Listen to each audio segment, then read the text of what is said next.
بالله من الشيطان الرجيم بسم الله الرحمن الرحيم مالک یوم الدین، مالک ہے وہ روز جزا کا۔ محترم ناظرین، سورہ فاتحہ کی آیت نمبر 3، جس میں اللہ تعالیٰ کی حقیقی بادشاہت اور اس کے انصاف کا تذکرہ ہے۔ آیت نمبر 2 میں ہم نے اللہ تعالیٰ کی رحمت کا تذکرہ پڑھا تھا۔ جب تذکرہ اس کی رحمت کا آیا تو ہم اس کی رحمت کے امیدوار ہوئے، اور اس کے بعد تذکرہ اس کی مالکیت اور بادشاہت اور اس کے انصاف کا آیا تو ہم اس کے انصاف سے ڈرنے لگے۔ اور حقیقت میں ایمان انہی 2 چیزوں کا نام ہے۔ نبی پاک صلی اللہ علیہ وسلم نے ارشاد فرمایا کہ الایمان بین الخوف والرجاء، کہ ایمان امید اور ڈر کے درمیان ہے۔ تو لفظ رحمان اور رحیم وہ اللہ تعالیٰ کی رحمت کی امید دلاتے ہیں، اور مالک یوم الدین وہ اللہ تعالیٰ کے انصاف کا ڈر دلاتے ہیں۔ اور مالک کا ترجمہ اردو میں مکمل با اختیار سے بھی کیا جاتا ہے، اور اس کا ترجمہ حقیقی بادشاہ سے بھی کیا جاتا ہے۔ اور اگر ہم فارسی لغت میں چلے جائیں تو اس کا ترجمہ شہنشاہ اعظم سے بھی کیا جاتا ہے، اور علماء اصول نے لفظ مالک کو مؤثر حقیقی اور قادر مطلق کے نام سے بھی یاد کیا ہے۔ چنانچہ اللہ تعالیٰ کی جو بادشاہت ہے وہ حقیقی بادشاہت ہے، اور حتیٰ کہ قرآن مجید کی دیگر آیات کے مطالعے سے پتہ چلتا ہے کہ وہ مالک بھی ہے، مالک الملک بھی ہے، مالک الناس بھی ہے، اور اسی کے نام کی ایک صورت ملک بھی ہے جو 29ویں پارے میں موجود ہے، بیدہ الملک۔ اور اس کی بادشاہت کے نظارے قرآن مجید میں جا بجا موجود ہیں۔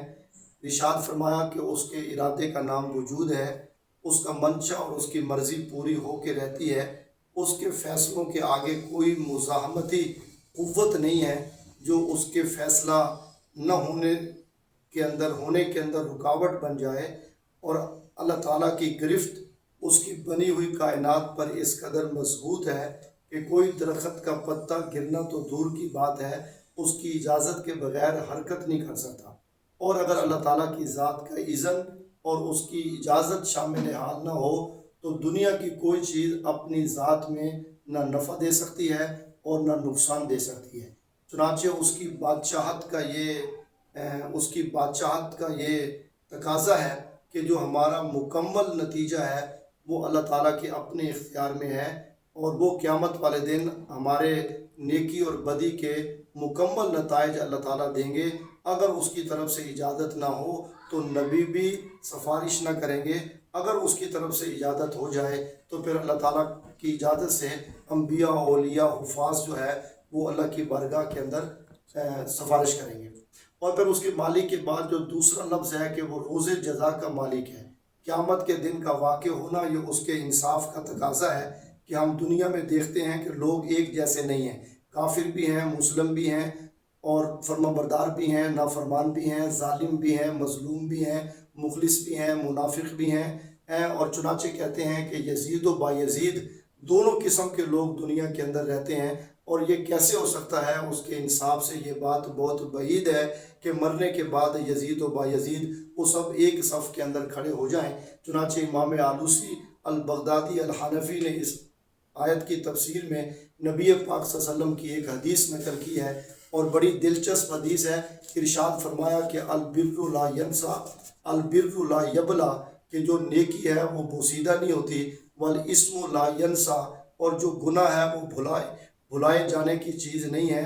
اور پھر ارشاد فرمایا کہ الدیان لا یموت، کہ جو بدلہ ہے وہ کبھی مرتا نہیں ہے۔